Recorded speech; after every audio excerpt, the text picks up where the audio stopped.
nakapantalon ako. Yo, so, para mapag-usapan na din, di ba? Kasi, most likely,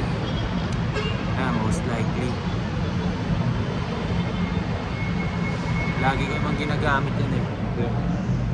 So, most likely, napanood or nakita nyo na hindi, ano na lang, basta about to sa Reddit.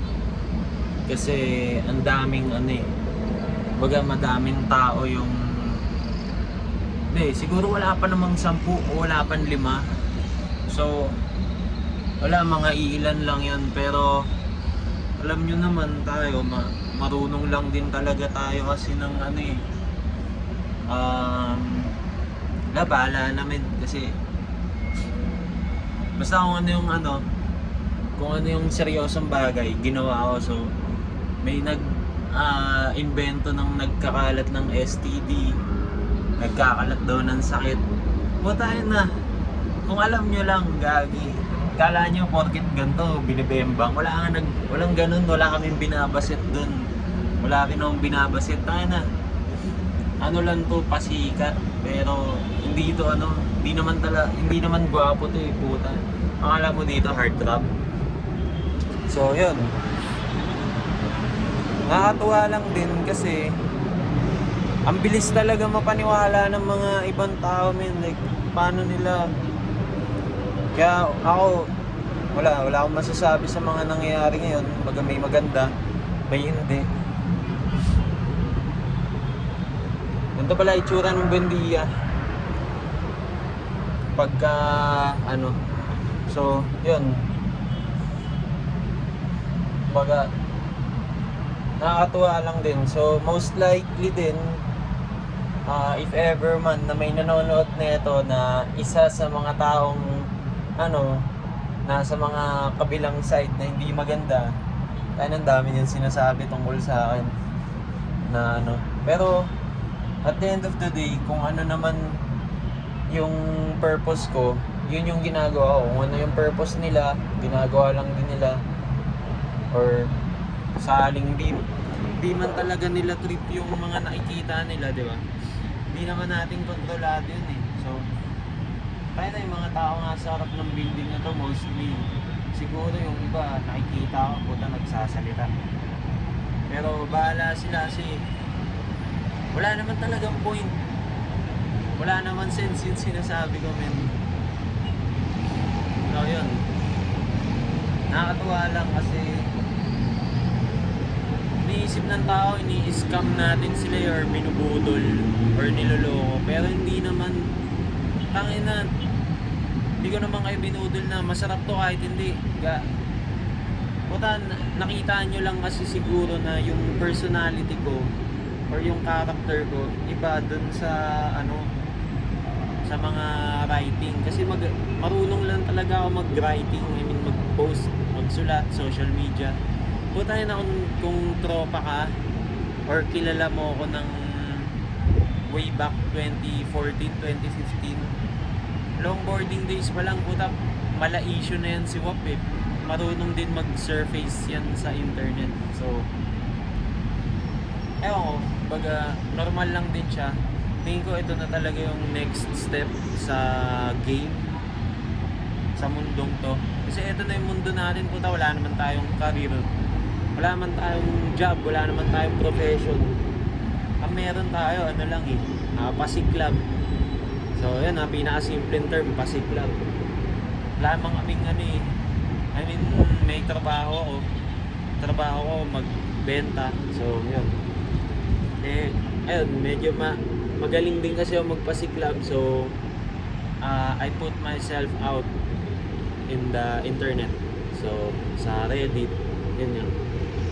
Kaya tangin na, nag-i-explain ako ngayon kasi gusto ko i-upload to na yun, sa nanay ko, sa kapatid ko, sa mga kapatid ko, sa nanay ko, sa mga pinsan ko. Okay ako, men. Like, tangina, yung mga nangyayari ngayon or yung nakikita ko ngayon, yung nangyayari, yung mga mangyayari next week, bukas, Lahat yun, putik, unexpected, pero lahat po kinanginang gaganda, gagi. Tangina.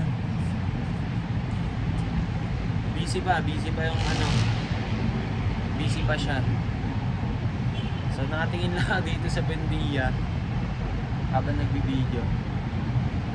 Mostly may nakatingin sa akin dito. Pero, yun.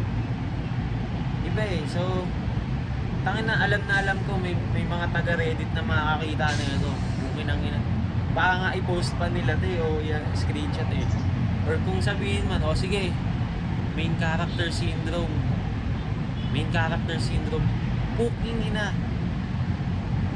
Sa panahon ngayon, di ba? Sa panahon ngayon, kailangan mo siya kasi one-man team ka lang eh.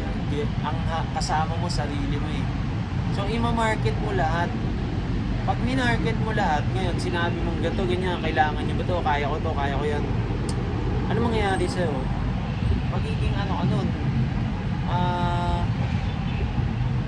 Main character ka nun. Kasi, pinoportray mo, Superman ka, kaya mo lahat. Sa panahon ngayon sa bills pa lang, kuryente, tubig, bayarin, kakainin, lifestyle pa, tapos socialize pa, puta, mga tropa pa, papakainin mo pa yung mga buraot na puki ng ina. Siyempre, babawi ka pa. Sa sarili mo, sa trip mo.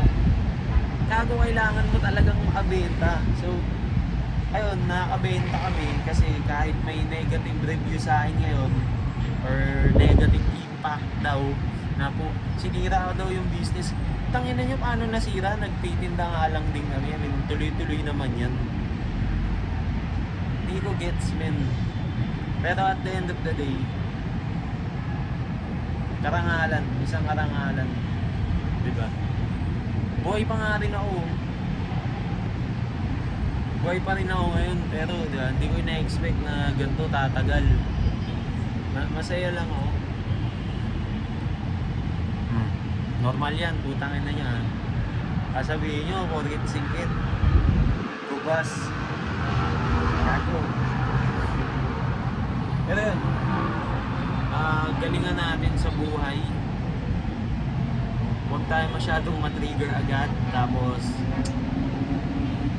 alam ng iba, nag-acting lang ako. Tangin na mga magaling din yung mata eh, magaling sumipat. Alam nila yun. So, kita, it's na okay ako, normal naman lahat. Iniiwasan ko mabaliw, pre. Kasi minsan ang iniisip ko, tangin ang mahal ng mga bayarin na. Mabaliw na lang kaya ako sa labas. Kaso ayoko nun, mananalo yung mga haters. Diba? Pag sumuko tayo sa buhay, panalo yung mga may ayaw sa atin, dapat inisin natin sila eh. Gantiyan lang, sutukan. Pero yun, masaya si Wap. Gunasa nga man yun. Lahat kayo. Pag nakita nyo ako, bibigyan ko kayo ng papir. Joke lang. Yun na. Nakakarinig ba dito? Dito it's time rin. Masaya si Wap. Okay na okay si Wap. Kung mawala man si Wap, andyan lang si Wap. Yeah.